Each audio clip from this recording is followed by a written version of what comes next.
I'm Robert Williams from MetalRules.com, and joining me tonight in Austin, Texas is Overkill vocalist Bobby Blitz Ellsworth. How you doing today, Bobby? Robert, what do you say? Good to be in your city? Great to meet you. Yeah, man. So you guys are currently touring the U.S., headlining... You got $1? No! I'm sorry. You guys are currently headlining Killfest, which features a pretty impressive lineup that also features Vader, God Dethroned, Warbringer, Evil, Woe, Tyrants. Was Killfest a concept that Overkill came up with, and are you going to make it an annual event? We did it first in Europe with Exodus. It was Overkill, Exodus, Torture Squad, and Gamma Bomb. We decided that it was successful enough, I mean, by putting a brand on it and making the package valuable, that people came. You know, and I think that's a reflection of the times, as well as, let's say, support of the scene. You know, when you have Vader on here, who's been around, those guys are tour dogs, very much like us, and we had Warbringer out in the road, so it's kind of nice to have old, middle, new, Evil, one of the newer bands, Woe, Tyrants, obviously a new band. So, yeah, I mean, we'd like to continue doing it. I mean, it's it makes the tours benefit with regard to attendance, and I think gives people value for their dollar, peso, euro, yen. So let's talk about this badass Take No Prisoners new album, Ironbound, you guys got. You guys produced it. Peter Tagtron of Abyss Studios mixed it. What would you say was the most challenging aspect of making such a killer album? There wasn't any. No, it was. It all fell into place. I mean, when you go in every time, you want results that are of, you know, of the highest end. You want to raise the bar every time, but that's not always possible. Because I mean, even yourself being a fan of it, or even a musician, you go, "Wow, that was great. This is better. Oh, that's not so good." And it just all fell together. I think the reason it fell together was the first Killfest tour. I mean, we were out in the road, and you can't feign road energy when you're assembling a record. So we stopped Killfest. It was about a month to get rid of, clean up a few things with regard to the assembly of the record. Then we started drum tracks. So if Ron Lipnicki's last fresh memories with us are playing live, and he's doing that in the studio, that energy translates. So this record was not the hardest one I've ever written. I mean, this my part of it flowed really easy because everybody was like, you know, in the same zone. Had the chemistry was working with regard to high-end results. So I know this is a tough question for you as an artist, but are there any personal favorite tracks off of Ironbound? You know, it changes continuously, and I don't want to give the bullshit answer because I really think that the Ironbound record's cohesive. And what I mean by that is, you know, if the Green and Black is the first track and the SRC is the last track, everything that between those bookends is as valuable as the bookends themselves. And I think that song 1 depends on 2 and 2 depends on 3, and that's how you get a record that has, I don't know, let's say this type of a value to it, or at least the value people have been telling me about with this, is that if it's cohesive. I mean, when I played air guitar to vinyl stuff, I mean, I put it on, you know, the first song and stood in front of the mirror with the broom, and it didn't, then I flipped it over when side A was done, and so it was 45 minutes of air guitar, and I really think that that's what this record has, is that cohesive vibe to it. So, being a thrash band, you know, the Green and Black, that's got to be like, what, your second longest song ever? Did you plan out to make it that epic, or how did that end up? It was actually cut down a little. It was cut down from 9+, yeah. It was, you know, and having it be an opener, I think, is just, you know, when a band gets into the studio and starts titling songs that are in progress of being written, they get mock titles. You know, I remember seeing stuff called Sabbath, for instance, because the riff would remind us of Sabbath in past sessions. And this always said opener on it. It had that feel to me. It had that feel to Dee Dee. I think it probably takes a set of brass balls to put an 8.5-minute song as your first one. But, no doubt, yeah. You know, the beauty of this genre is that there are no rules. And I think to break some, you know, to show that occasionally is, let's say, playing by the rule of no rules. So.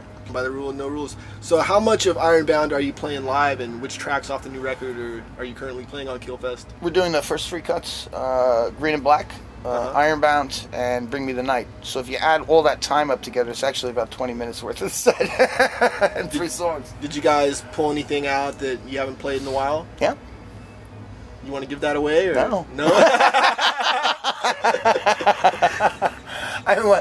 You know, I mean, it's all about surprise. You know, this is the age of instantaneous information, you know. I mean, you know when somebody has a hangnail, on Blabbermouth, and it's, which is to some degree great, but to some degree ridiculous, and there's no surprises left. And I even when I talk with my wife at home, when it's like I can text you this or text you that, sometimes we say, just surprise me when you come in the door. So I'm going to go with that. Well, maybe you can help me with this. You guys recently filmed a video for Bring Me the Night. Are there any other tracks that you might shoot a video for that you could disclose? We're not to that point yet. It's the first tour. I think that when this leg wraps up, what we're doing is European festivals. Throughout the summer, we're over there for about 10 festivals.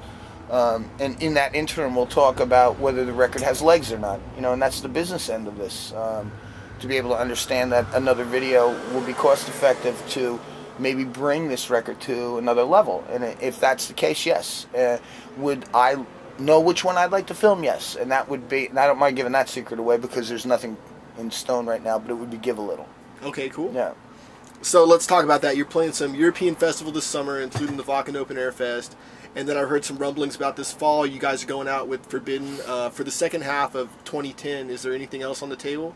We have the Pacific Rim. We do Japan's Thrash Domination. Exodus comes with us.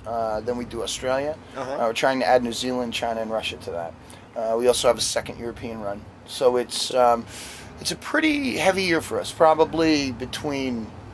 we started in February, and by the time December comes around, it's got to be 100 and a quarter, 100 and a half shows. So wow, yeah, it's good. It keeps us, humble. So work. Nuclear Blast put out Ironbound in Europe, and E1 put it out on store shelves in the States. And you guys, have been with everyone throughout the years, from Atlantic, SPV, Spitfire. How do you feel that Nuclear Blast and E1 have treated Overkill so far? Well, they're promotion machines. It's really that simple. For instance, E1's promotion principle is viral. And this is my first full viral campaign for a record. Now, you obviously have to be able to put that into the hands of the people who say, hey, listen, I have a plan, and this is the way it's going to be.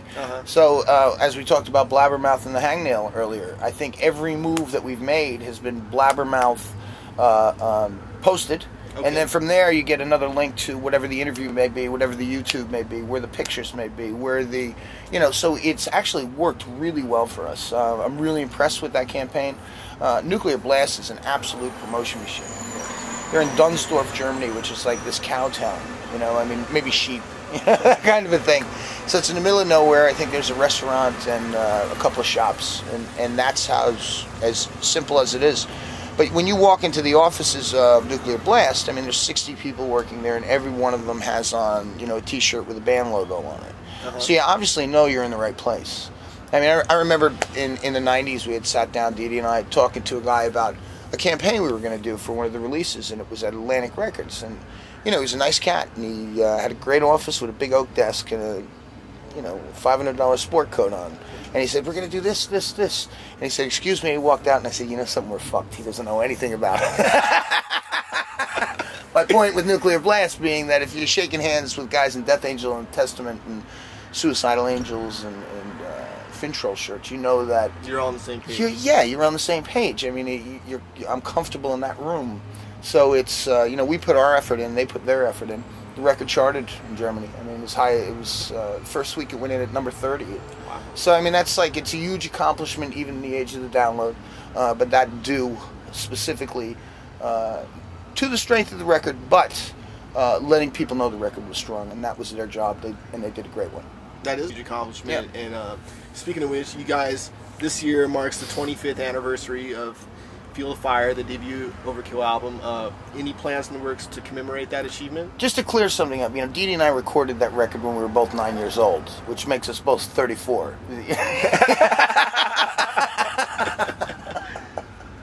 That is another amazing accomplishment. Oh, fuck. There's nothing wrong with growing old as long as you have good friends to do it with. I always say that on stage, but I just like that joke. One of the things about us has always been, is being current, really living in the day. I think, you know, it's a great compliment for somebody to come up and say, wow, 25 years, I've been with you from the start. The compliment then really becomes that person's compliment, not necessarily mine, because we've just attracted them to be able to follow it for that long. But I really think the flavor of the day for us is Ironbound, not what we've done.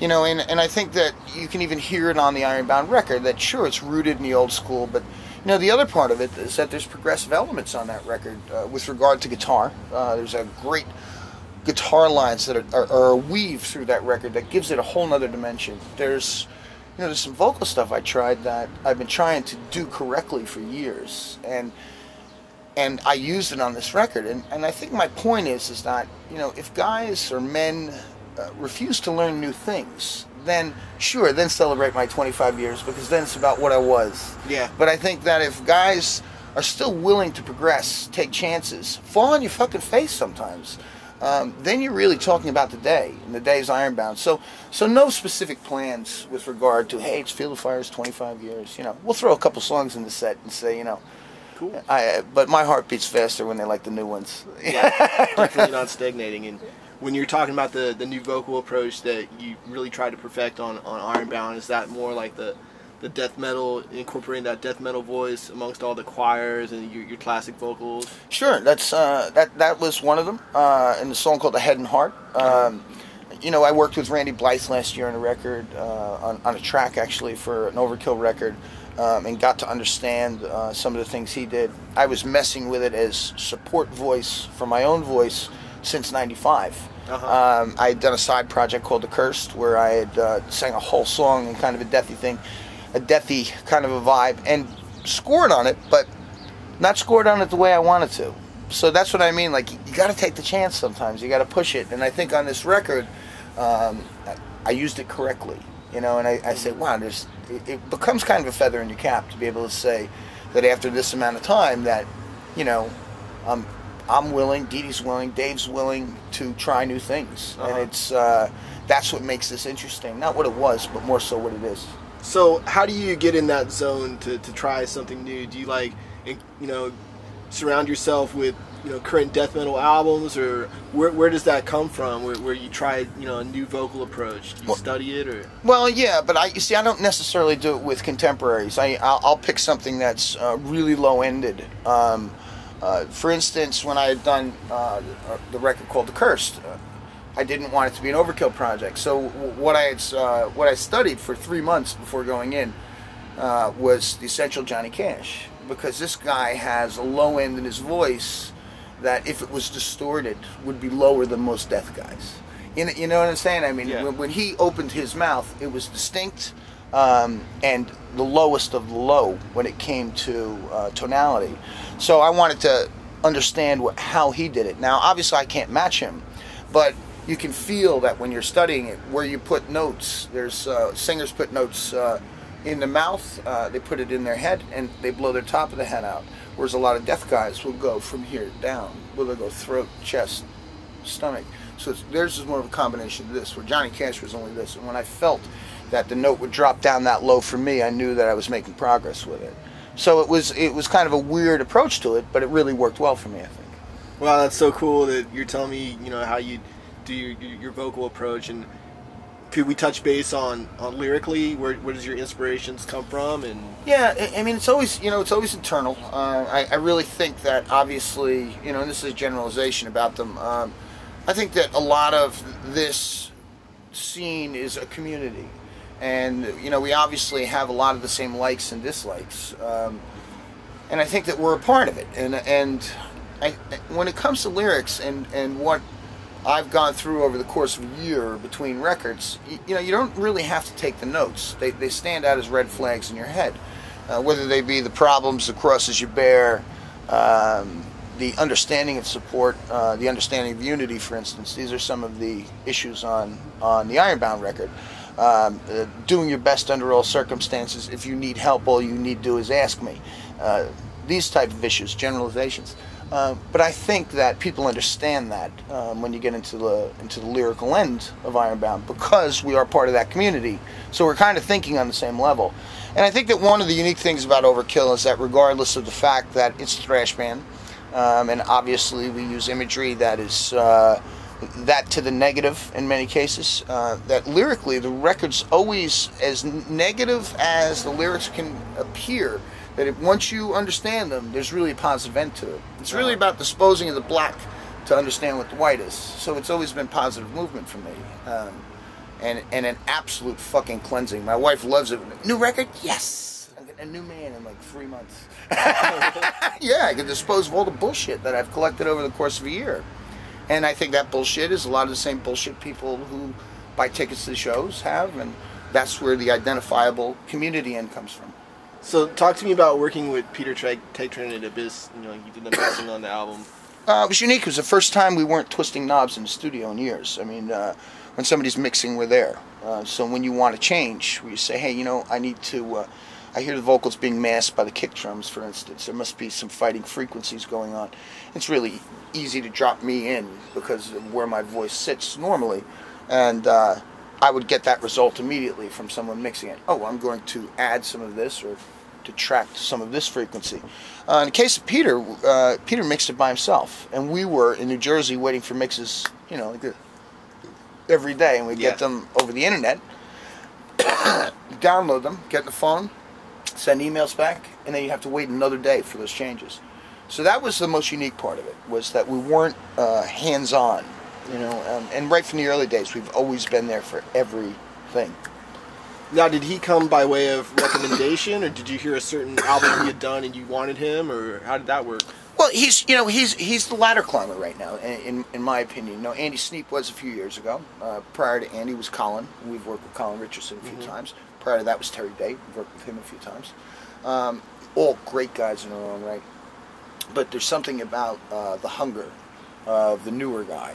And he had great results with bands like Arch Enemy, Demo, Destruction, his own bands, Pain and Hypocrisy.